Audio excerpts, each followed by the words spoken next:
Hi, Whitney. This has been a long time coming. I think Danny has been trying to help me get you on the show for a long time. And I know you've been on a bunch of other Bitcoin podcasts, but yeah, nice to finally meet you. Nice to finally get you on the show. Yeah, happy to be here. Thanks for having me. Yeah, no worries. So you are very well known in Bitcoin circles, but it's always good to just give people a bit of a background in case they don't know who you are, if they haven't caught you on other podcasts. Can you just give a bit of your background?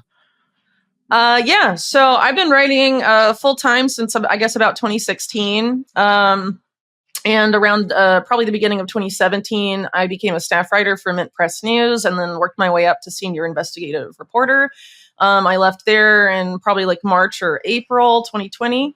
I did some work for my friend Ryan Christian at The Last American Vagabond. And then a few months later, set up my own website called Unlimited Hangout.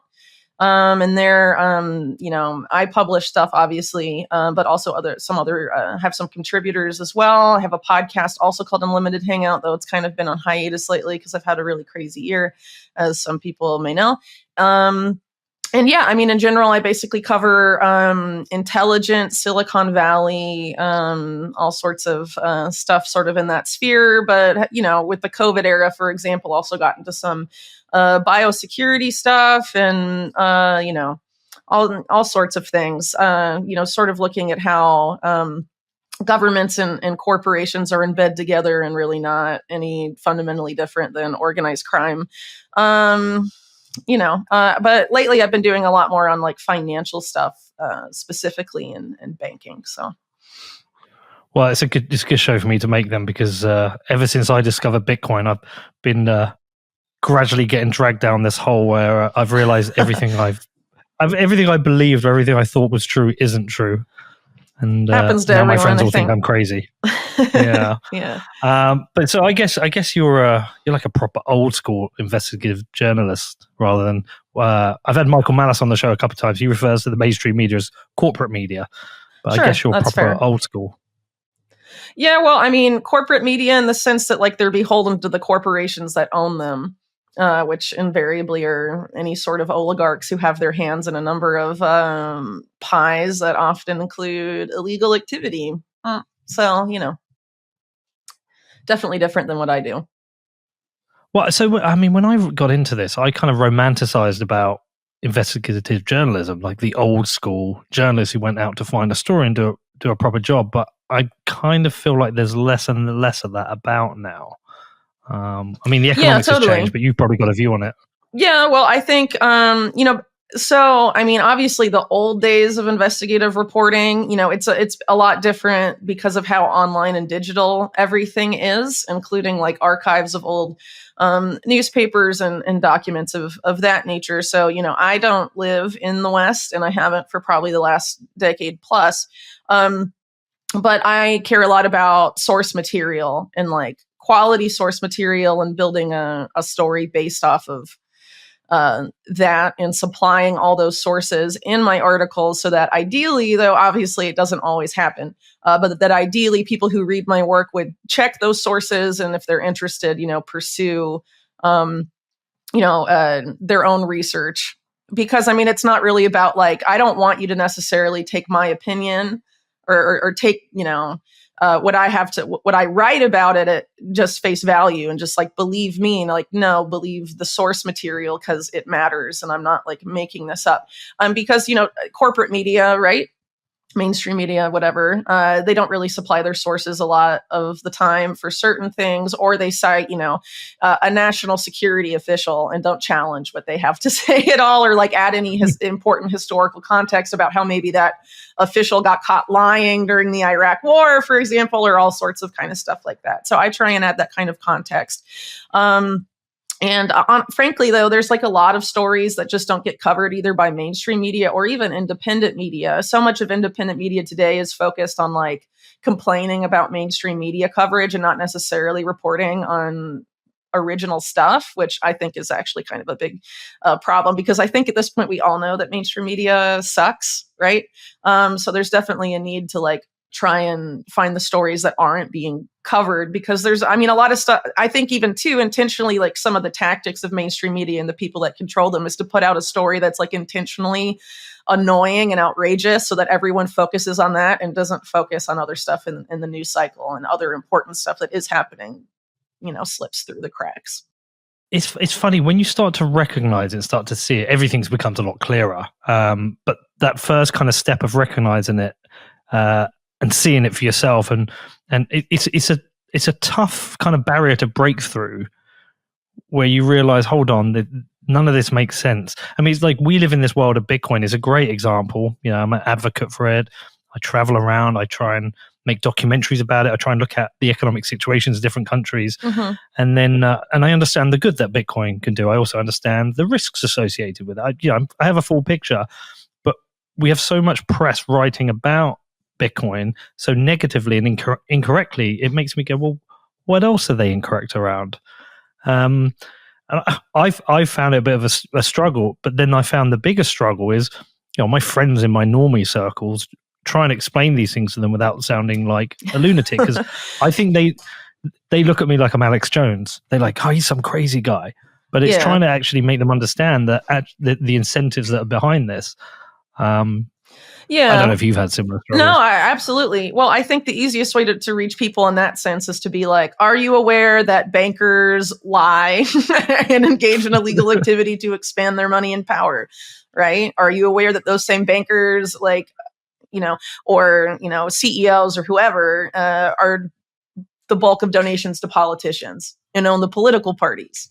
Would they use that leverage to get what they want policy-wise? I mean, you have to build off of that to stuff that like people sort of are aware of, and then be like, well, the fact that these guys have never been held accountable for anything, what do you think they're going to do after decades and decades of no accountability and brazen criminality? How far do you think they'll take it? Right. And that's how you can sort of get some people, but obviously there's going to be people, who are resistant to seeing things for the way they are, because, some people just, for whatever reason, feel too uncomfortable engaging with reality sometimes. They don't want to face the fact that, the government and corporations are like extremely, doing insane illegal stuff that's killing people, or stealing insane amounts of money from people and ruining people's lives, because they're like, well, I can't do anything to change that. And I don't necessarily think that's true, but some people interpret it that way, and they're like, I'm better off not engaging with this. And they prefer to stick their head in the sand, so to speak. So that kind of stuff is harder to engage with, I think. But I think people that are open to figuring out the things, you can sort of think of ways to start at like a common denominator where we agree about incentives for the powers that be, and build off of that. All right. Well, listen, let me give us a setup for where I am personally. So in my very British way, I've struggled to really truly accept where we are in the world. I was born in the 70s, but I'm a child of the 80s, 90s, noughties, which were relatively stable decades. Obviously, we had a crazy Iraq war, which we were allied into. But generally speaking, I thought the most crazy stuff the world had experienced was from the history books, world wars and crazy shit that went on then. Now we're in 2023, and I'm reluctantly accepting that there's these different scenarios I map out in my head. I can see a scenario where parts of the world, a war could escalate into a world war. I am seeing the potential rise of tyranny at a global level because of the state the global economic finance and debt is in. And then I'm also looking at AI and thinking, this AI is pretty cool, but what happens when we put the AI inside a robot and give it a gun? And so now I'm starting to think, hold on, this world's fucking mad. We could be heading to a really dangerous place. What should I be doing? You said you've left the West. If that sounds like you've escaped the West, I'm like, should I be building a bunker in my garden? Should I be stacking tin pineapples? Or do I just sound like some crazy conspiracy theorist? Help me out. Well, I definitely think it's probably, so think about what happened during COVID, and there were all these signals sent by powerful people that something greater than COVID would soon be upon us, whatever that is. So whether it's a giant war another world war of that sorts, or, something else, COVID 2.0, what we saw during COVID, insane issues with inflation that persist, right? And insane supply chain issues. It's probably a good idea to have a supply of stuff you need to survive in your house. I mean, for X number of days, weeks, months, whatever. I mean, that's different for every person, but it's definitely not, it's definitely not a bad idea. And I don't think it's a tinfoil hat thing to say like, oh, I'd like to be able to feed my family if they close all the grocery store. I mean, we sort of saw with COVID, like how insane it was. I mean, I live in Chile, in South America. And there, when COVID started, there was some insane stuff there where you had to like show papers to get into grocery stores and stuff for a time. Like that could come back, it's not as crazy now as it might have been like 4 or 5 years ago to talk about that stuff. And there's nothing wrong with being prepared. There's probably something more wrong with being not prepared at all, Yeah, COVID was probably my biggest wake up call in that I got a lot of stuff wrong. I believed at the time that I was convinced that, a lockdown for 2 weeks, that sounds like a good idea because there's this crazy virus that we're seeing people drop dead in China for, there's problems in Italy. And I think that was my wake-up call through all of that. By the time I got to the end of COVID, I was like, oh, you fucking idiot. You've been lied to about everything. You've believed everything. And that I think I came out of that with the, shit, I don't trust anything anymore. You probably shouldn't. It's probably safer.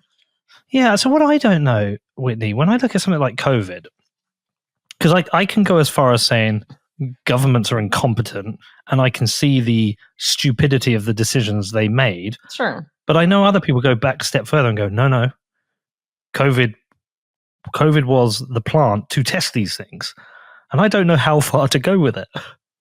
Yeah, well, it obviously depends on the thing you're talking about. But, a lot of times government incompetence is the excuse. So, just talking about like financial policy and stuff. I think it's easier to pick apart in those cases because you can see the obvious who benefits and who doesn't sometimes more easily. And they'll sort of be like, oh, well, we just, when the Fed printed a bunch of money during COVID and gave it to BlackRock to manage, was that incompetence? Especially when BlackRock wrote a plan at the end of 2019 of the monetary policy that the Fed followed exactly when COVID happened about what the Fed would need to do during a unforeseen crisis. It's just was that incompetence or is that corruption? And so, a lot of times they try and absolve themselves of when they sort of get caught or start to get caught for something corrupt, they'll be like, oh, don't look any further. We're just really stupid, But if you consider just the massive amount of wealth transfer that's happened in the past 20 years to the people at the very top, obviously, well, I think it's obvious, but that can't all have been because of incompetence, and more has come out with COVID too, the safe and effective stuff about the vaccines. And a lot of people in alternative media knew it was experimental and that there wasn't enough testing and stuff, and they were censored. And then the stuff was forced on people through mandates and things like that. Was that incompetence? They knew then what a lot of people in alternative media knew then, they being, the people in charge, and they still put it through anyway. And now there's they're acting like it didn't happen, Yeah, some of the censorship stuff has been was a little bit insane then and has carried on. It's only going to get more insane. How bad? Yeah, because they're trying to put AI in charge of the internet, and not just in charge of censoring what's on the internet, but also having AI make the lion's share of online content. So supposedly by 2025, generative AI like ChatGPT is going to produce 96 or something % of everything you read online, which means their mainstream media journalists are going to be completely replaced by them. I think there have been some magazines that have been caught using ChatGPT to write their stories already. I think Sports Illustrated was one. But wow. only going to get crazier. And so when you have AI both producing and then curating, i.e. censoring everything, then AI dominates the information environment, and whoever programs AI and stipulates like what information is okay and who isn't has like unprecedented control. And when you consider that most people today get their information from online or, digital sources, that's unprecedented control of what people, not just how the information that people like read and receive, but also, I mean, you're manipulating people, how people perceive reality. And that obviously translates into how people behave. And actually, Henry Kissinger, who I'm sure died recently, and the guy that he named as his heir, which is Eric Schmidt, the former Google CEO, wrote a book on AI explicitly about that, and how AI is basically going to control how we perceive reality by taking control of online content in its entirety. And that us becoming increasingly dependent on AI for everything is going to cognitively diminish people, so that we won't be able to perceive reality or make sense of anything without AI doing it for us. It's going to be like, have you seen the film? You seen Wall-E or Wall-E? Yeah, like maybe years and years and years ago, where the people so we're just gonna be like, in the pods drinking milkshakes. Yeah, but worse than that, because it seems like they're sort of like, they have some sort of cognitive faculty left. What Kissinger and Schmidt say is that people are going to lose that, and it's the plan that they lose that. Maybe they just won't need us anymore. Well, I think, if people can't control how they perceive reality, they're no longer capable of critical analysis and thought. It's very easy to decide what you do with people. So where does that put you then in terms of AI? Are you pro the technology? I have a lot of opinions. I want to hear them all. Yeah, I don't use them. I mean, I think the whole idea of getting a lot of people to like use ChatGPT and all of this stuff is to lead us down this path that Kissinger and Schmidt, among others, sort of are charting out for humanity. Where if you, it's pretty much common sense though. Like if you develop a skill and then don't do it for 10 or 15 years, for example, you kind of forget how to do it, right? Or even, I graduated from university like a little more than 10 years ago. How well do I recall the stuff that I took in university? Not great, right? So there's this whole idea of if you don't use it, you lose it. So if people are depending on AI to tell them where to turn when they're driving their car, and no one uses like actual maps anymore. I mean, I understand that it's convenient, right? And I'm not saying like, oh, we need to go back to the 90s, right? But it becomes after a while a slippery slope where people are just having the computer tell them everything to do. Every step of their lives ends up becoming micromanaged to an extent. And the idea is that AI, through all the data that it absorbs about us, knows so much about us. Some of these people say it knows us better than we even know ourselves. There's that allows for an unprecedented degree of manipulation. And the problem is that the people producing and programming AI and ultimately controlling AI and what it can do not have our best interests at heart. And it is not a good idea to basically hand them our brains in a bag, we should keep those. I've been using AI for work a little bit. Yeah, I mean, a lot of people do. Like a more advanced search engine. Yeah, totally. But who owns AI, right? It's pretty much Silicon Valley companies. So like even OpenAI, Sam Altman's thing, that's essentially like owned by Microsoft, right? And so you have what? Microsoft, Google, Amazon, Oracle, all of these companies essentially owning like almost everything. And all of those companies are contractors for the military and intelligence, right? Guess throw Palantir in the mix too. And when you consider something like Palantir, they profile people. They suck up all of your data and then they profile you. And Palantir can profile like whether or not they deem you subversive or not. And what happens when AI, gets access of that and gets put in control of things like humanitarian aid, like they're talking about doing, or in charge of, the government itself, which is also talked about in the Schmidt-Kissinger book. It gets complicated. So a lot of people have been talking about the coming sort of like social credit paradigm, for example. So what happens if there's a big crisis, your country is like a war zone, or the economy collapses, and you're dependent on humanitarian aid or some sort of aid from the government or some other group, and there isn't enough for everyone, right? And so they decide, oh, well, it's fair to put super intelligent AI in charge of it. And then that AI is like, oh, well, this person's been very compliant and hasn't committed all of these thought crimes, but not you. Who is it going to decide to give the food rations to and stuff like that? That's the risk of a lot of this stuff when it gets put in charge of too many systems. And then there's like a whole other side to it when you're dealing with stuff like AI weaponry, which we're seeing being used right now in the Israel-Gaza conflict to a significant degree, where they're deciding assassination targets, suppose people that they're deeming to be Hamas affiliated, which no one knows exactly how they're determining that. I mean, it could be someone who is a second cousin of someone in Hamas or something. We don't really know because there's no transparency. But obviously, the fact that they've gone from before this AI algorithm to identifying something like 15 to 20 targets a day to identifying hundreds of targets a day, something's going on. And there's a huge issue there with what if that AI is using, social media activity to decide who lives and who dies, literally. And what happens when that kind of technology gets exported. I mean, Israel's tech sector specifically is known for testing all sorts of tech on Palestinians, surveillance tech and weapons tech, and then they export it abroad. Israel's defense tech and defense industry is massive. It's like, I think, one of the biggest parts of their GDP, right?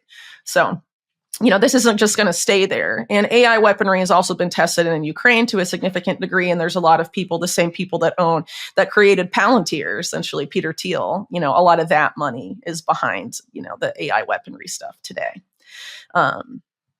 That's troubling stuff. And then there's another issue of whether AI is actually accurate or not.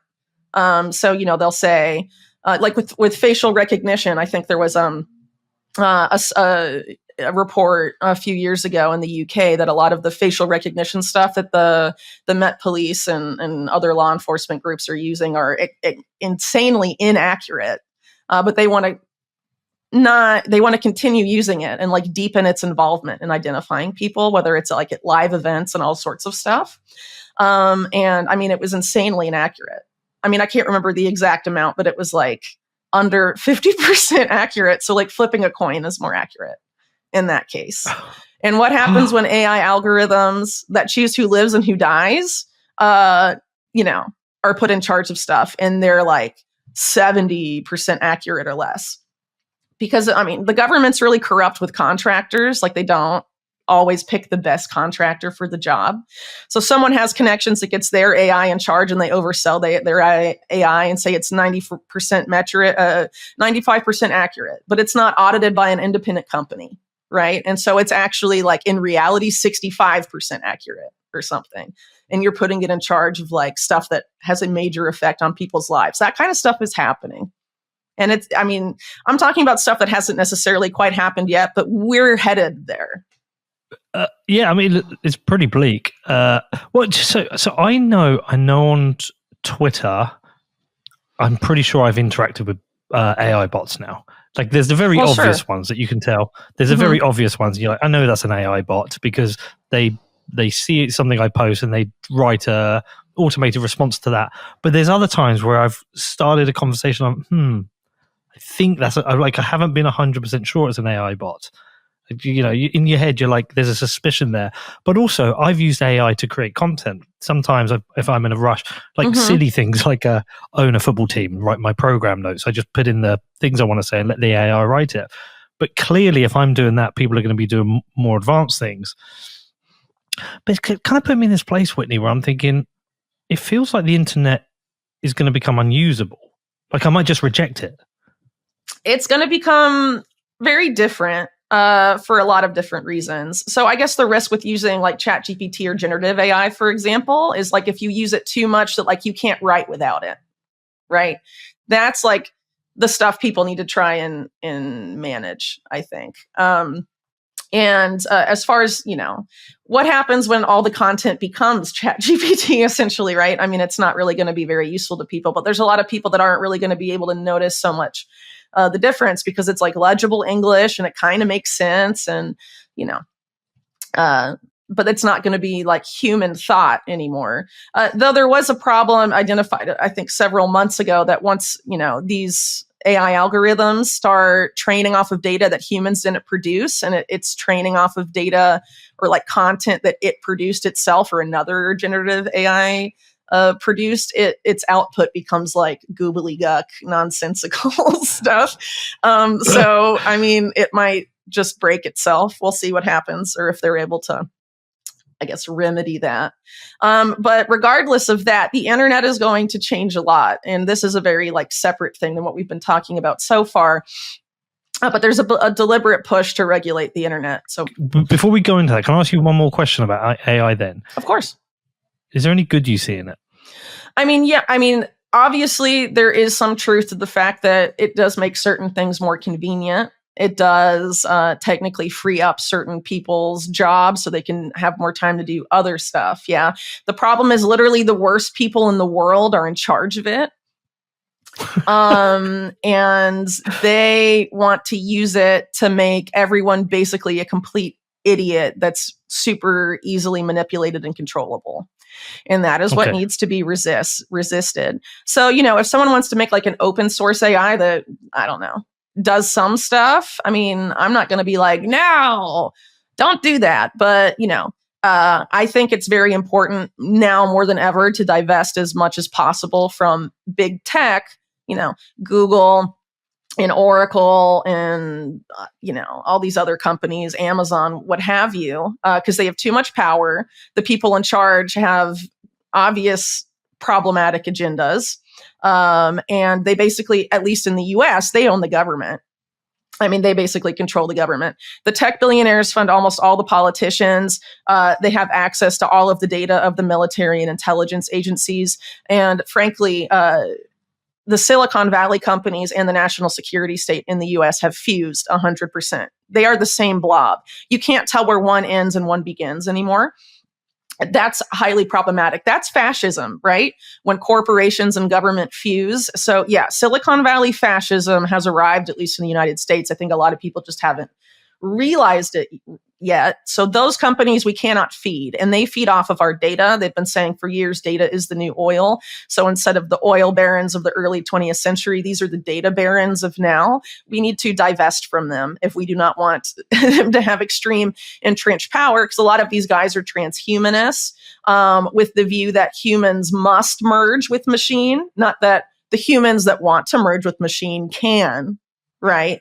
And a lot of this stuff becomes like highly problematic after a while, including a lot of their visions for how human society needs to be organized. They're very clearly, the majority of them, not interested in democracy at all. They're interested in some sort of technocracy or some sort of authoritarian, very controlled environment, I don't know if you avoid talking about people specifically, but I'll put it out there anyway. So where are you with Elon Musk then? Because he seems to be splitting the crowd. He is splitting the crowd, but I think that's by design. Yeah, the acquisition of Twitter, he's been very much along the lines of I promote free speech. I still stand by the fact that he censored the Turkish opposition during the elections at the bequest of the government. And then there were defenders of him saying, well, it would have been illegal and they would have shut down Twitter in Turkey. And I was like, well, yeah, that's still bending the knee. But he is also somebody who talks about climate change, and he's one of the people who's done the most for it. I'm just hugely suspicious of somebody with that much power. You should be hugely suspicious. Yeah. But he does seem to have a lot of people, a huge crowd of people who are supporters of his and believes he's a bastion of free speech and freedom, and is particularly backed by someone I like. Joe Rogan seems to be a good friend of his. I like listening to Rogan's podcast. Tucker Carlson, who I'm not a huge fan of, seems to have co-opted all the large voices to be a supporter of his. Yeah. So people need to keep in mind that a large amount of alternative media gets money from what I refer to as Thielverse, meaning Peter Thiel, right? But really more broadly, it's the PayPal mafia, as it's been called, people affiliated with PayPal to various degrees, which of course includes Elon Musk. They have a lot of influence over alternative media and even over content platforms like Rumble. And have been funding quote unquote libertarian movements and all of this stuff, but I don't really see them as being libertarian at all. So, like taking Peter Thiel as an example, Peter Thiel claims to be a Bitcoin maximalist, right? And then he goes, after he says that, on a panel next to then CIA Director Mike Pompeo and says, Bitcoin is a Chinese financial weapon against the US dollar. Right. And then in terms of libertarianism, Peter Thiel says he's a libertarian, but instead he created Palantir, which is the most insane surveillance tool that the CIA has today. So you literally handed the worst part of the state the worst tool possible, but you're a libertarian and you're against state overreach. And so similarly, Elon Musk you have to look at the actions of Musk and then what he says. And not enough people do that, whether it's for Musk or really anyone. You have to look at people's actions, not just what they say, because someone can say all the right things and then, be totally fucking you behind your back. And if you're just going to take what they're telling you and the excuses and whatever, I mean, you'll never figure out what's actually going on. And I think that's fair for Elon Musk as well. Did he buy Twitter to save free speech, or did he buy Twitter to have a massive data to train AI on and to train all other sorts of products he has on? Or did he make it, like he's openly admitted, did he buy it so he can turn Twitter, now X, into X the everything app that doesn't just become, isn't just social media. It becomes half of the financial system and becomes American WeChat. Which, of course, WeChat in China is the everything app means you have all the data, basically. If people use it for everything, it accumulates more data than everything else, and it has all the control. The control. So, people are naive here, I think, because, Elon Musk is the richest man in the world, but is he the richest man in the world just because of his own entrepreneurial whatever? Or is it because his companies were held up by government subsidies that allowed him to become rich, and he's the richest man in the world because he worked with the state? There. Okay. Yeah. Right. Yeah. His company, SpaceX, is currently a contractor to both the military and intelligence communities. Yeah. Its success is contingent on those contracts, SpaceX. And his entire trajectory up to this point has been contingent on government subsidies or things of that nature. That's a problem. Well, look, I'm not an investigative journalist like you. I haven't gone as far down the rabbit hole on these things, but I just was very suspicious of the censorship of the opposition. I think it was opposition journalists. I can't remember if it was actually opposition politicians in Turkey during the elections. And then I saw a photo of Elon Musk, I think perhaps even with his son, in Turkey doing a rocket deal with Erdogan. And I'm like, He still censors people. New Twitter still censors people. And they have a plan for like the US 2024 election about how to censor people. The CEO of X Twitter, Linda Yaccarino, or whatever her name is, has said it's freedom of speech, not freedom of reach. That's still Twitter policy. So, Musk can say all this stuff about free speech, but how far does it really go? He censored the account that showed where his private jet is going, which is like publicly available information. These guys, again, there's this famous guy from the US who was very influential in his time named Albert Pike, right? Who was very influential with the powers that be and, affiliated with Freemasonry, and said something to the effect of, every time the people want a hero, we will supply him, right? Elon Musk to me seems to be one of those figures. Why do people, for some reason, see him as this Tony Stark Iron Man kind of guy? Well, the Iron Man movies were funded largely, or they had a significant, I forget the exact amount, but a very large contract with the US military. while Elon Musk has companies that are also affiliated at the time with the US military. And Robert Downey Jr. decides to model Tony Stark and Iron Man and whatever after Elon Musk. And Elon Musk makes an appearance in the movie. And then people years ago start affiliating Elon Musk with this brilliant scientist who's going to save us all. Right. Mm. And how far have things progressed since then? You know what I mean? And remember, Elon Musk too is making a brain chip that's killed like not half, but a significant amount of the monkeys it was tested on. And now they've gone to human trials or are starting human trials. If I was a altruistic guy that just wanted to make a brain chip, sorry, it just sounds insane to even say that. But anyway, I wanted to make this thing, this product that goes in people's bodies, and half of the animals died, or like a third or whatever die. I would go back to the drawing board and find a way to make it so it doesn't kill that many animals before human trials. If we start killing humans with that, it's not going to go well. No. It's weird. And then you have the fact that he said stuff like X as meaning Twitter, as humanity's collective consciousness and all this. He's involved in the generative AI stuff too. He helped create OpenAI. He has his own now, which is allegedly more far left than OpenAI's ChatGPT is, even though he's positioned as being the opposite. I mean, there's a lot of contradictions there. So again, I would encourage people to look at people's actions. And, Musk is a businessman, and a businessman tied to the national security state at that. I mean, these are not the kind of people that you should just trust naively and blindly. And you should scrutinize their actions and not just pay attention to the nice things they say, or, oh, he said the F word on New York Times deal book and gave those advertisers the middle finger. There's a lot of stuff he is doing that is not good. And people, need to be wary of this whole issue. Push to turn Twitter or X into a key part of the financial system that you'll use to pay for everything. Because at the same time, we're having this push to totally remake money, whether it's to a CBDC or a heavily regulated stablecoin or deposit tokens or any of this programmable money stuff. And obviously, at some point, if we let it happen, that programmability aspect is going to be informed by what people say on social media. So it's a slippery slope. And do we want to give any one person, let alone the richest man in the world, that kind of power just because like occasionally he'll smoke a doobie on Rogan and say the F word on TV? I mean, I think that's naive. Yeah. So who do you like? Is there anyone out there that who do you respect? Who do you look to as a good signal? That's somebody I like. I respect them. Well, you mean in terms of like celebrity? Not celebrity, because I mean more like in business, politics, media.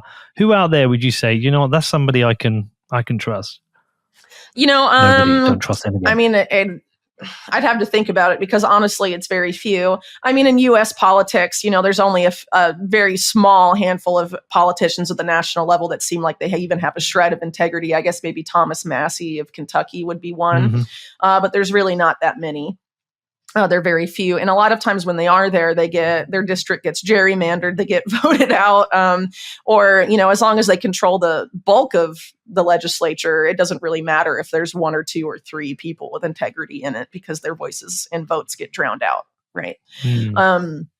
So again, what I try and tell people is, frankly, it's very hard to trust these people because so much of it is controlled. A lot of my work historically is focused on blackmail, how intelligence agencies have blackmailed, whether it's politicians or business leaders or any other sort of influential figure, in order to control their behavior and thus control the behavior of regular people.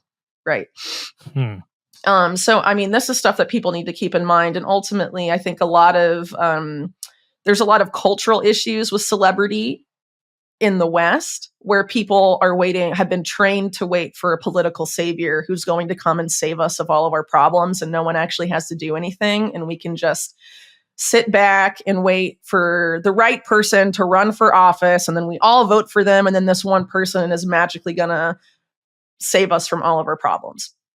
people have sort of been primed to feel that way. I mean, you can argue maybe like superhero movies and religion, maybe, and all other sorts of stuff has shaped us to be like that culturally, but that is a problem. What we should do is take responsibility for what we need to survive and what our communities need to survive, and, get as local as possible and not be so dependent on these people at the national level or assume that one person can fix everything. Because that hasn't worked. And things are more complicated now than they've been in a very long time. And can we really wait for the right person and put all our trust in this theoretical one person who's going to save everything? I don't think so. I think that time is better spent, learning how to do some stuff yourself, taking responsibility for your own life and your well-being and your family's well-being, right?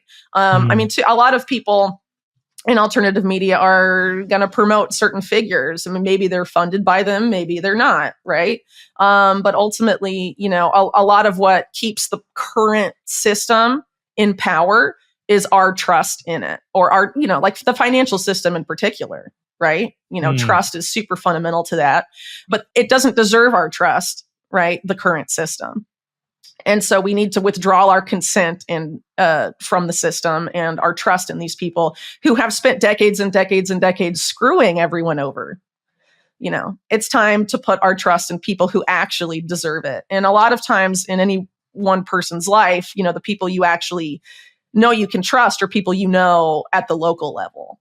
And so I think, it's time to kind of start there. And, that sort of leads into the whole idea of like decentralization also, that like the more power goes back to the local level, the less power the national or state or whatever has, and there needs to be a power shift towards the public and towards the people. And we can't just wait for the right politician to be put in charge of the state to give that to us, right? We have to do that ourselves, because as we've historically seen, the state, whether it's capitalist or communist, accumulates more money and power for itself.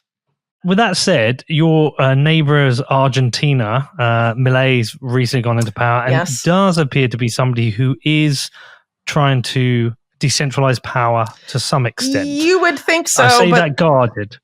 You would think so. Guarded. Yeah, you should, because the guy he put in charge of the finance ministry is the former top guy in Latin America for JP Morgan and Deutsche Bank, which are also like the Jeffrey Epstein banks. And personally, people that have, been pillaging Latin America monetarily for a long time. And supposedly he was going to dollarize. Now he's not. But essentially, most of the people he's put in charge of the economy are people that were already in government under Mauricio Macri, who is the administration before this most recent outgoing administration, who under them, there was a major economic crisis in Argentina. I think it was like 2018 or something. So these aren't necessarily anti-establishment people. Yeah, wasn't that kind of a coalition though, in that the only way you could get into power was by forming a relation with the Macri administration? Well, you could argue that in Milei's case, right? Because he wanted the center-right politician who was running, Patricia Bullrich, to back him, and that her support of Milei was brokered by Macri himself. You can argue that, but ultimately Milei is signing off on it. Right. And Milei is the one that just went to the US and had meetings with Bill Clinton and has had chummy meetings with the head of the IMF and all of this stuff. And as someone who knows a lot of people who are from Argentina and who has been to Argentina and reported from Argentina, I can tell you that people in Argentina, there's nothing they hate more than the IMF. Of course. They hate the IMF, as they rightly should. But what has the IMF been trying to do in Argentina? Well, first of all, Argentina had an economic collapse in 2001, which you can very effectively argue was engineered by the administration in charge during the 1990s, Carlos Menem, whose economy minister was Domingo Cavallo. And Domingo Cavallo was part of the inspiration for Milei's dollarization plan and explicitly backed Milei's campaign, by the way. Anyway, the economy collapses in 2001. The guy in charge of Argentina at the time puts Cavallo back in charge of the economy when it's collapsed. And then all this stuff starts to happen with all these crazy IMF deals. And obviously, to deal with the economic collapse and whatnot, central bank policy starts going haywire in Argentina. But you could argue that really goes back to the 1980s, if not a little bit earlier. A lot of the stuff that's taken Argentina to where it is now it's not just it wasn't just the administration that's leaving power. This has been something decades in the making. But anyway, what has the IMF been trying to do in Argentina? The same thing they've done to countries all over the world, debt slavery. Yeah. And more specifically, forcing states to sell public assets to foreign private companies. Yeah. So what is Malay? I just got back from Africa and seen it. Right. I mean, I don't know if you know. Do you know Alex Gladstein from the Human Rights Foundation? I'm familiar. Yeah, he wrote a book about structural adjustment and how the IMF indebts these nations to essentially just rape and pillage the resources of these countries.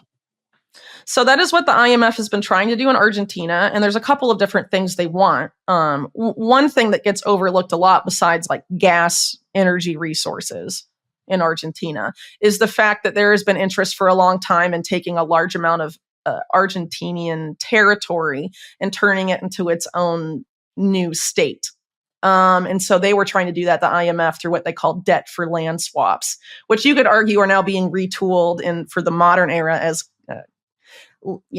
debt for climate swaps, which is a new thing that exists. But anyway, the IMF, again, has been trying to take these state-owned assets and give them to private people. Well, essentially, a lot of Malay's proposals, including dollarization with foreign financing, or some of the stuff put forward by Luis Caputo, his finance minister, will basically sell off those same assets faster to the same foreign corporations and financial institutions that would have gotten it through the IMF anyway. So it's not really surprising why Malay is so chummy with the IMF since he won the election. I'm pretty soured on Malay, frankly. I think it reminds me a lot of Trump in the sense of the campaign energy, campaigning as this big anti-establishment guy and getting a lot of his base really energized by insulting the political establishment, which deserves to be insulted. They're garbage, right?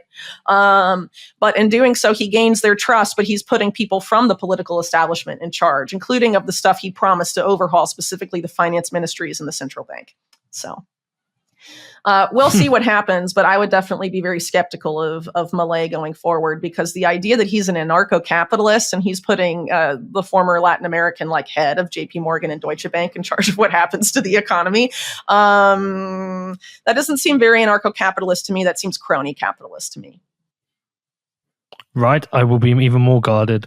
Okay, so I interrupted you to ask you more about AI, and you were going on to tell me about the co-opting of the internet. Can we go back down there? Yeah, absolutely. So there's been a push for several years, but now it's gaining an insane amount of momentum in steam. But it really goes back several years. And the goal is to have a regulated internet, which means the end of online privacy and anonymity. And they want to do this by having people link a government-issued ID to their internet access and internet activity. Who is they? So in the U.S., it's come from the government, but it's not. A lot of government policy, whether it's about this or something else, doesn't come organically from the government. It comes from think tanks. It comes from groups like that, or even the WEF, the World Economic Forum, that are then given to politicians, and politicians legislate and enact it, and then the state enforces it. But it's not necessarily the ideas of the legislature and the state itself, these policies. And more often than not, these think tanks are funded by corporations and billionaires and all of these guys. And they also own the politicians. So it's really them creating the policy. And they use the state as an enforcer to force it on the public, right? So that's, I guess, the global public-private partnership is what my colleague Ian Davis calls they, right? And I think it's pretty fair. He puts the BIS at the top, by the way, of the pyramid. This policy, one of the earliest iterations of it, at least in the United States, was during the Obama administration. They called it a driver's license for the internet. The idea of, in order to access the internet, when you set up, internet connection at your house, the internet service provider links all of your internet traffic to your ID. And in doing so, the government and the signals intelligence arm or intelligence agency of the government then has access to not just everything you're posting and writing online, but also everything you read and consume online in and general. everything you buy. And everything you buy. Totally. I mean, this whole push is completely related to ending financial anonymity and financial privacy as well. It's a completely interrelated thing. And I've done pretty extensive deep dives on this going back to probably like 2021. Because it's very tied up with how they're likely to force this regulated internet on the populace. Because they're not just going to be like, let's do this now. I mean, people aren't going to go along with it. So they need some sort of event that gets people angry and afraid and panicking in order to stick it through. So basically, this is going to be folded into, I guess, what I would call a Cyber Patriot Act. The Patriot Act being the legislation pushed through in the U.S. after September 11th, 2001. Right. A lot of which wasn't necessarily related to anything to do with 9/11, but was a huge power grab by the state taking advantage opportunistically of the panic after 9/11. So they need some sort of event like that to ram all this stuff through. But the plans have been on the books for a very long time, and it's not just the US, it's really everywhere. I mean, I think in the UK, you have something called like the Online Safety Bill that's quite similar. We have so much stuff. We have so much stuff now. Yeah. So yes, we have the Online Safety Bill, which was the death of end-to-end encryption. But we've also had this week, Rishi Sunak come out and say he wants to restrict social media for anyone under 16 as well, which is entirely unenforceable. But it feels like I'm. Well, I'm you have to link it then to your government issued ID so they can verify what your age is. They have all these different excuses. Exactly. A lot of it, like the Online Safety Bill, they'll say, "Oh, it's about protecting children," but really, it's about ending encryption, which law enforcement in the UK and the US have been trying to do so hard for years and years and years. I mean, Bill Barr, who was Attorney General under Trump in the US, was like, that was his main policy goal, was to end encryption. And he talked about it all the time, but a lot of people didn't really pay attention, I guess. But in the UK, it's a similar push because, of course, as I'm sure you're aware, the UK national security state and the US national security state are very intertwined, specifically signals intelligence, the whole Five Eyes alliance, which is obviously includes more countries, but it's UK and US dominated, obviously. It's not like Australia and New Zealand are running the show there, Yeah. So, I don't even think it's the UK running the show. I think it's the US running the show, and we may be part of it, but we're really subservient to the US. Well, it to a big extent, yeah. But then you also have a major financial center that you could argue, has a lot of the City of London, right? There's a lot of speculation about, Britain still holding a significant amount of the seat of global financial power, but I'll leave that discussion for another time because that's probably not probably have to prep a little more for that kind of conversation, honestly. But so in terms of what we're talking about with government, regulation of the internet and all of this, it's coming, right? We're already seeing the first signs of it here. There's an obvious push to censor more speech and link people's speech to their ID and have it more surveillable than ever before. Gutting encryption, why do they want to do that? So they can read everything that you say and all your transactions, follow them all.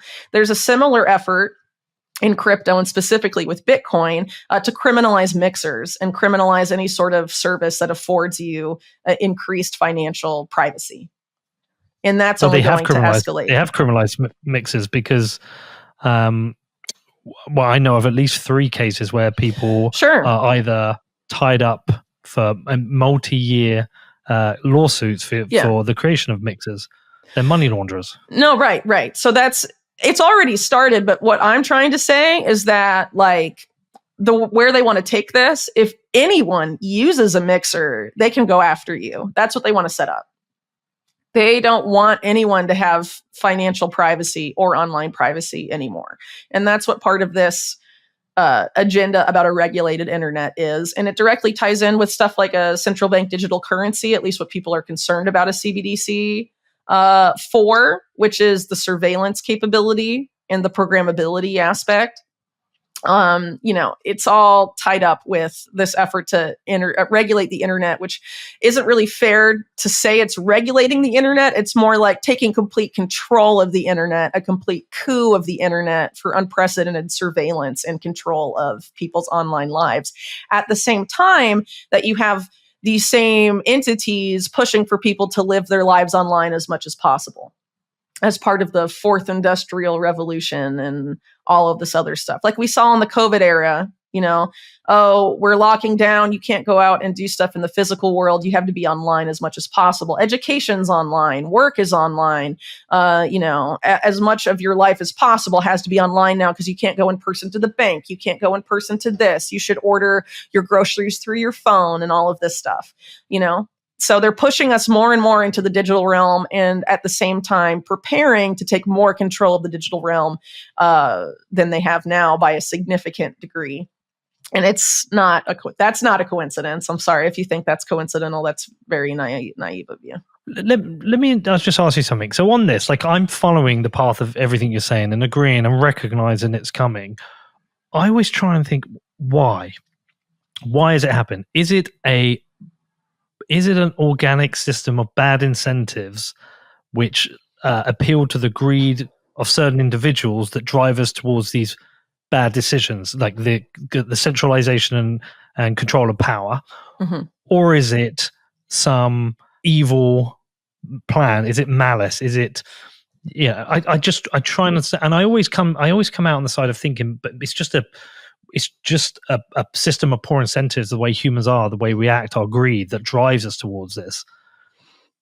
But is there a deep state of malice? Well, okay, so obviously when you're talking about the powers that be, there's competing factions, right? Not all of them agree, but they agree about a lot of the stuff. And a lot of the way these people operate isn't that similar to how rulers operated hundreds of years ago. They want complete and control of money and political power and power more broadly, because then they can do whatever they want for themselves and have a double standard for themselves, but force other people to live a certain way to support their lifestyle. Right. Mm. And essentially what we're seeing here is an effort to use technology to entrench that in unprecedented ways so that there's no more need to worry about the peasants revolting. Right. I think that's ultimately what it comes down to. So as an example, this push for a regulated internet and the end of online anonymity and all of that is directly related to the fact that it's a mathematical inevitability that our debt-based monetary system will collapse at some point, and that the banking system, particularly Wall Street and its global equivalents, have engaged in an unprecedented degree of malfeasance and corruption and insane financial gambling activities. And just like 2008, right? That's going to explode at some point. But in 2008, people knew it was the banks and they were mad at the banks, weren't they? Mm. So if you're the banks and that's going to happen again, and you're in bed with the intelligence agencies and the government, or in the case of the US, you own the central bank, right? You don't want that to happen again. So how do you find a way to blame somebody else for the financial system imploding? And when you bring the financial system back, what do these people, people like Jamie Dimon and all these top bankers, what is their ideal scenario for money and how people interact with and use money? Well, being able to grift as much as you want and take as much as you want from the people under you without them knowing or complaining, because that's what they've been doing for decades, right? Wall Street. So they want to keep doing that. They don't want to change their behavior. So they want to find a way to be able to steal from the underclass as much as possible without the underclass complaining or revolting, and control how they spend their money, and control their financial and other behavior so that they can maintain their place on the top.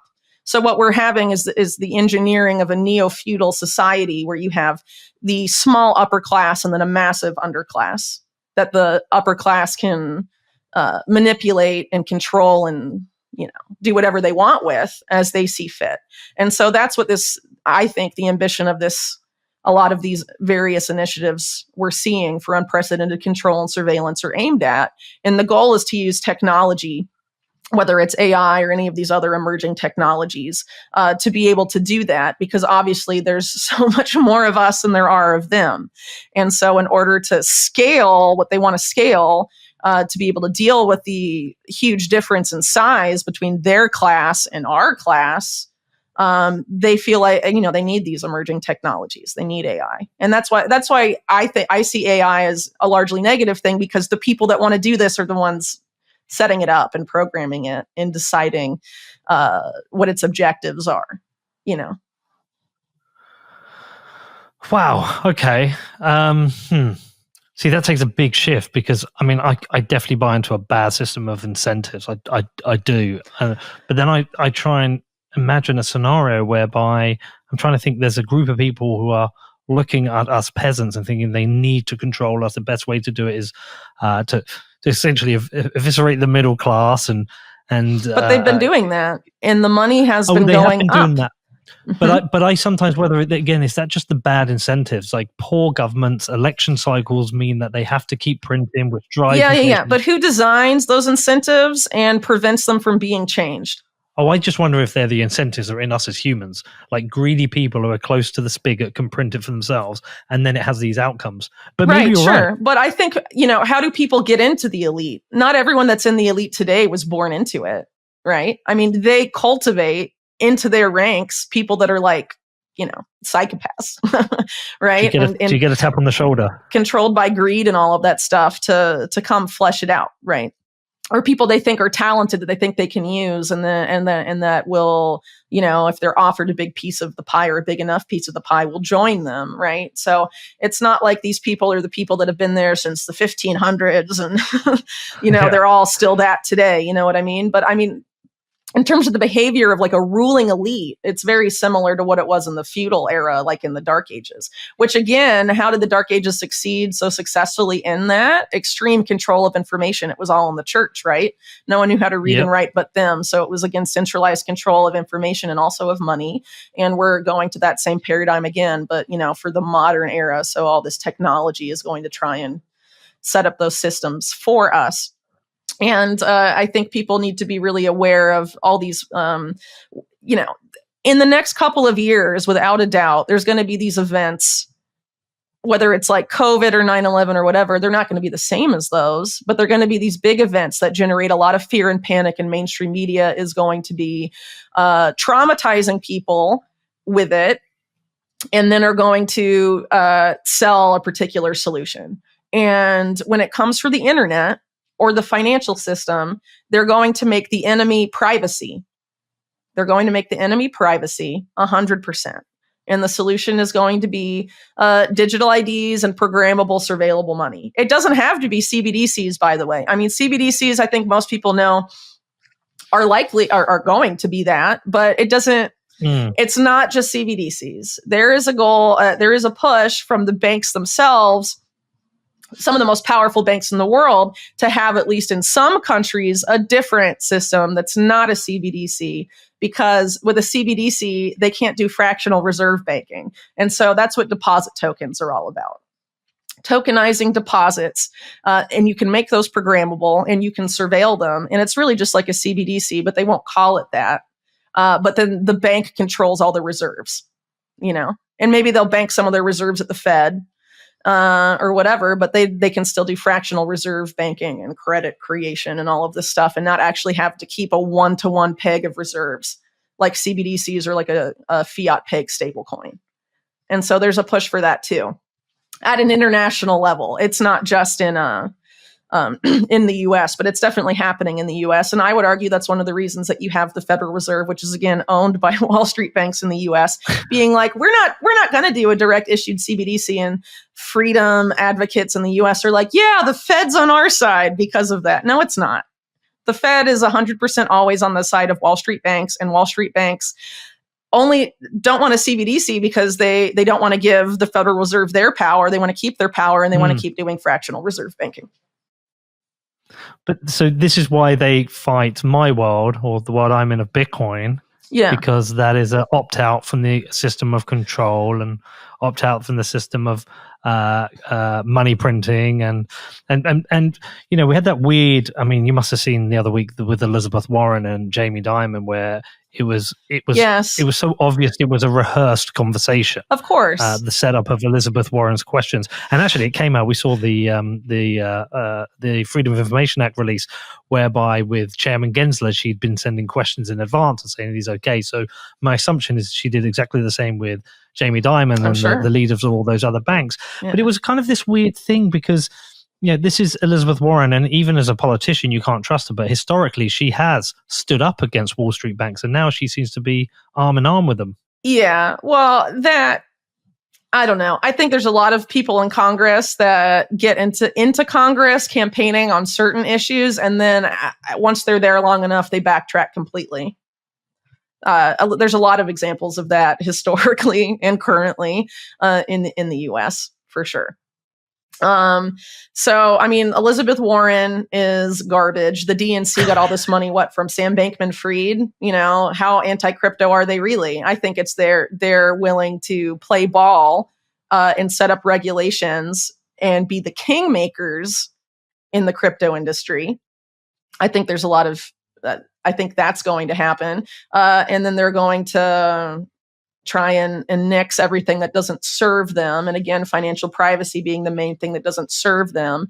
But they also want to give unprecedented control to the DOJ to go and contact any crypto exchange or even Tether, right? And be like, freeze these wallets. We've decided those wallets need to be frozen. So that's escalating, obviously. And, the whole thing that happened with Binance is like a big push towards that as well, because now Binance is basically going to have a chaperone appointed by the U.S. government, basically in charge of everything. Their chief compliance officer is a guy that used to work for, the Department of Justice. Yeah. Come on. Is that because Binance is it because they recognize where the world is going with regards to crypto and Bitcoin, and Binance actually has its tentacles stretched to nearly every country in the world? When I've traveled with my podcast or filmmaking, all the locals are using Binance. Is that just to get control of the biggest crypto financial infrastructure? I'm sure that's a big part of it, because so a big complaint about Binance from the DOJ is that they were allowing people that were subjected to U.S. sanctions to use their service, but they're not really like a U.S. company, are they? But the U.S. government, U.S. is an empire. They want to be able to go to any country and say, you can't do that. We're actually in charge. You know what I mean? So Binance not being under their thumb and being active in all these other countries, allowing people in Iran to use their services, for example. That was a big sticking point for them. It wasn't like criminals, terrorists in Iran. It was just like people in Iran. They're subject to U.S. sanctions. You're not complying with U.S. sanctions. And so we're going to charge you $1 billion and take out your chief executive and put our people in charge. This is the mafia, guys. I wrote a 1,000-page book about how the government is in the U.S. is organized crime, specifically the Department of Justice, and that's what they're doing. And keep in mind too, the DOJ has an insane amount of Bitcoin it holds, and they want more. Yeah, and they want to seize Bitcoin from what? Your book? What the 1,000? One Nation Under Blackmail. It's the second volume is about Epstein, and the first volume is about how the conditions for Epstein being who he was came into existence. It starts, I guess, in the 30s. And so it's on Audible. Is it you reading it? No, it's someone else. I bought it. Well, it's. Am I giving money to the evil Amazon though? That's what a lot of people do. Well, they're a monopoly, so it's kind of hard to sell books without it. You know what I mean? So where is the resistance, Whitney? I fear all this, and I found myself, I don't know, both of us have been kind of laughing through this because everything is so ridiculous, insane. But it's also terrifying. Yeah, in my world, a lot of people think that Bitcoin is the resistance. You take control of the money, you take the power away from them. Do you give any credence to that? I mean, how down the Bitcoin rabbit hole are you? Well, I definitely think Bitcoin has the potential to be a tool for financial freedom, but I think there's major efforts well underway to co-opt that to serve the same agenda. Right. And so I think people in the Bitcoin space that want it to be a tool for financial freedom need to get wise to those efforts to co-opt and resist, because it's either a tool of financial freedom or it's not. You know what I mean? And so yeah, if you cede enough territory and let them like completely dollarize Bitcoin and turn it into like a tool of U.S. empire to keep the dollar afloat and keep dollar hegemony going forever and ever and ever, and are saying it's a flaw in Bitcoin that you can't put dollars easily on Bitcoin and all of this. I mean, no. I mean, the whole point, supposedly, right, of creating Bitcoin was to give Wall Street banks the middle finger and create something that had immutable, sound monetary policy. Correct? Mm-hmm. Yeah. So if you allow them to co-opt it so it's not those things anymore, what are you left with? The same old world.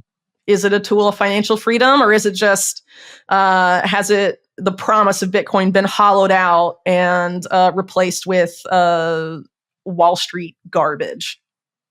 Is that what you think the issue there? Like ETFs? Are you alluding to the ETFs?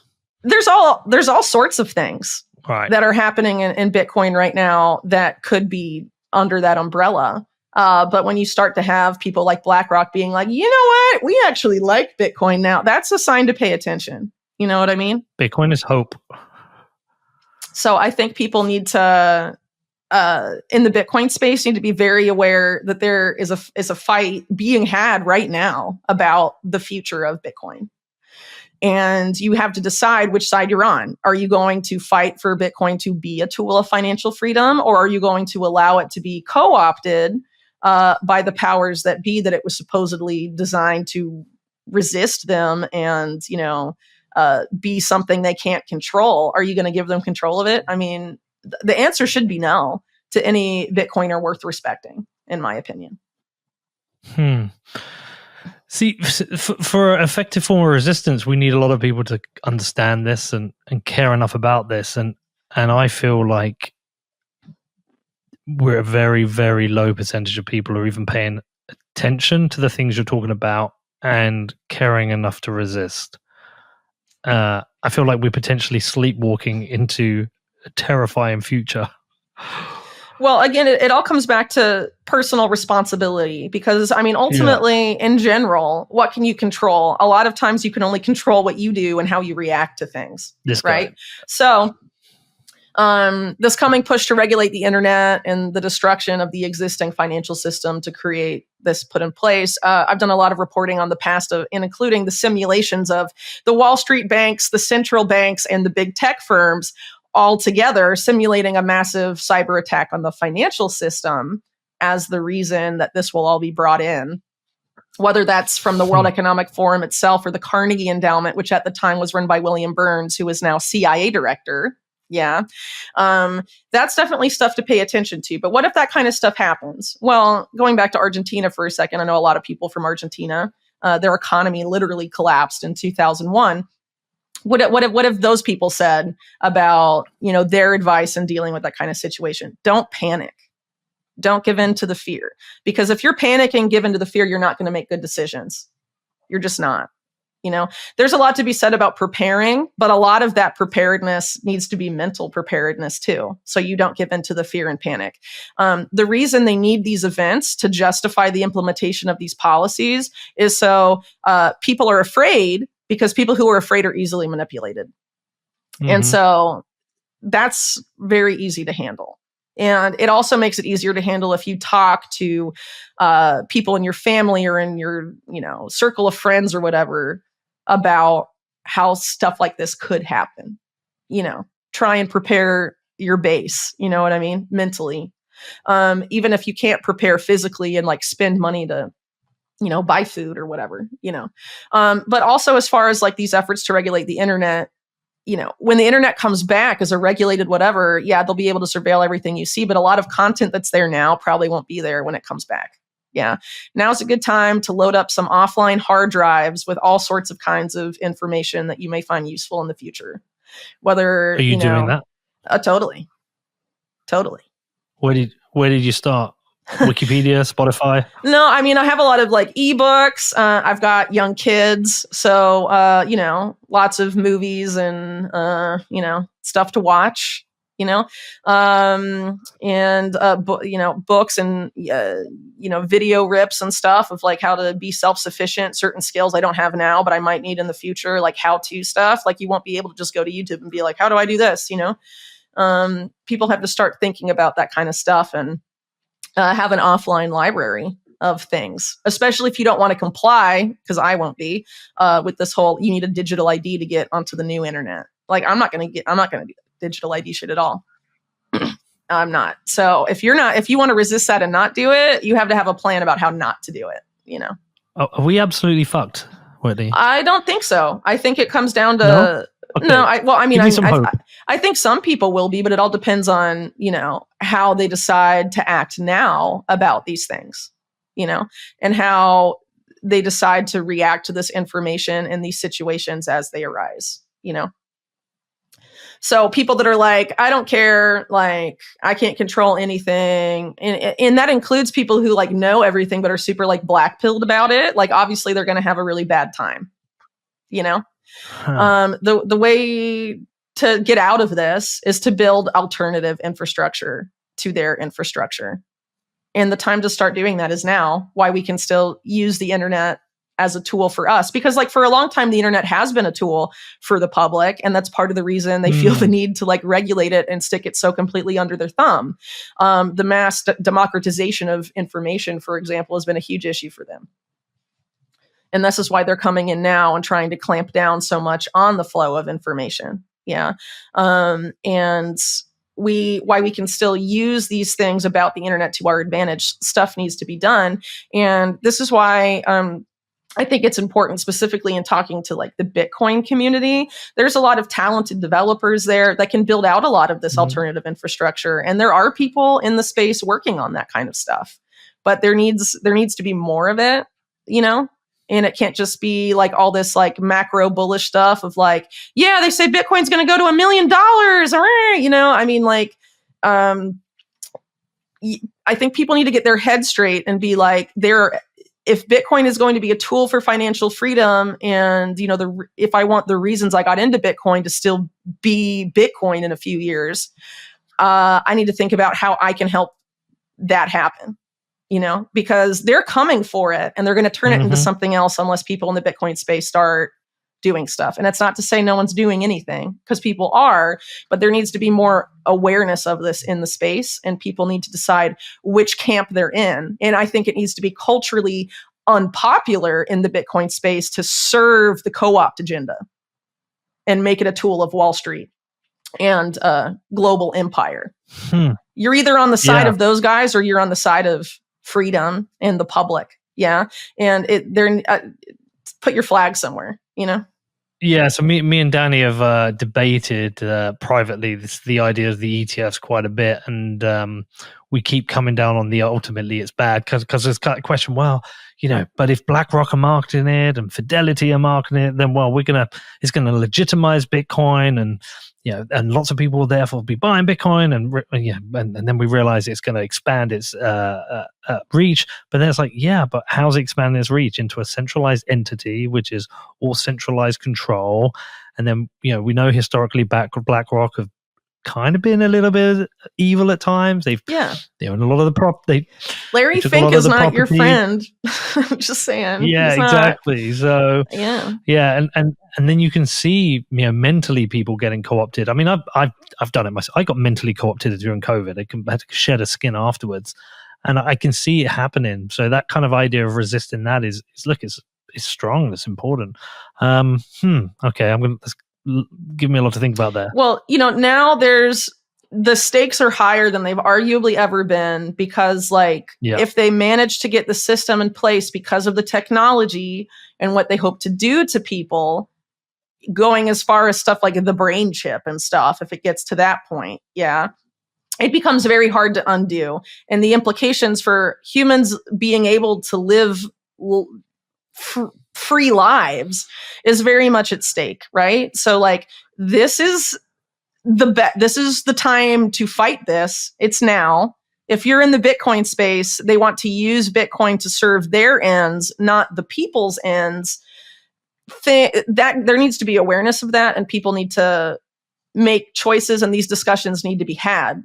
It obviously happens that like, okay, the value of Bitcoin has gone way up, and so now I have all this money. But at the same time, if Bitcoin's value goes to like $1 bazillion, one Bitcoin, that doesn't mean that like you're going to live like a gazillionaire because you have Bitcoin holdings. That's going to mean that the currency, the dollar, the pound, whatever, is being inflated to oblivion. It's like Zimbabwe and Venezuela. So you may be like, wow, I have millions of dollars, but your standard of living is probably going to be the same as it is now. And everyone around you that doesn't hold Bitcoin is going to drown. Yeah, it's not nice. So it's not necessarily a thing to cheer on. Yeah. So people need to stop getting googly eyed about like, I might be a millionaire or a multimillionaire, you know, and start being like, I got into Bitcoin because this is a way to stick it to the banks who are ruining the financial system and our world. And I'm going to ensure that it does that. That's what needs to happen. People need to get their head in the game here. And it's not like, you know, oh, like let's get in the bunker and go to war necessarily. But like people need to be aware of this and that they need to have their head in the right spot for all the stuff that's to come. Because the Wall Street guys think they can buy off all the Bitcoiners by being like, look, you have all this money, join us. I mean, that's like Sith Empire shit. Like, don't fall for it, you know? Is that just the new the Bitcoin elites, just the new elites? Well, I think they hope to buy people off that way in the Bitcoin space because they want to try and get Bitcoiners on their side. And, you know, I think there are probably people who are very influential in the Bitcoin space who are being used to herd people toward that. Influential voices. And ideally, the voices in the Bitcoin community with integrity will start talking about these issues sooner rather than later. Because if Bitcoin is financial freedom and you're going to say that, and it's not true in a few years, I mean, that's a problem. Yeah. It either is a tool of financial freedom or it's not, and now is the time to fight to keep it that way. If an event happens that seems really bad and they have a particular narrative about it, they're going to criminalize privacy and all of this stuff, and their solution is to end privacy. And please don't be naive enough to fall for that. You know, they've wanted that stuff for a long time. And every time these events happen, the state, the powers that be, whatever, come for a power grab. And they only get that power grab if we consent and go along with it and give in to the fear and the panic. And that has to be resisted. I hope we can do this in person one day. I don't know where. Sure, that'd be nice. Pick somewhere. I much prefer, like 95% of our interviews are done in person. I prefer them because I hate the latency of an interview. But I'd like to do that at some point. So we'll try and figure that out. Where do you want to send people? Well, right now, I mean, all my work is published through my website, unlimitedhangout.com. I mean, I have Nostr. I'm still on Twitter for now, but I'm never going to go premium or whatever. I'm with Odell in the anti-blue check club. Odell. At least for me personally. Yeah. So, I mean, you can follow me there for now, but I prefer that people just go directly to the website because then there's no middleman. You know what I mean? If you want to donate, I accept Bitcoin donations. I have a BTC Pay server set up on Unlimited Hangout if for anyone interested in doing that. But there's lots of other ways to support the work as well. But all of my content is there. And ideally, to take out the middleman, you could sign up for our newsletter. So you get all the content that way without having to worry about like social media censorship or what have you. Amazing. Whitney, this was incredible. I really hope we can do this again in person next time. But thank you so much for coming on. You've given me loads to think about. My pleasure. Thanks for the invitation.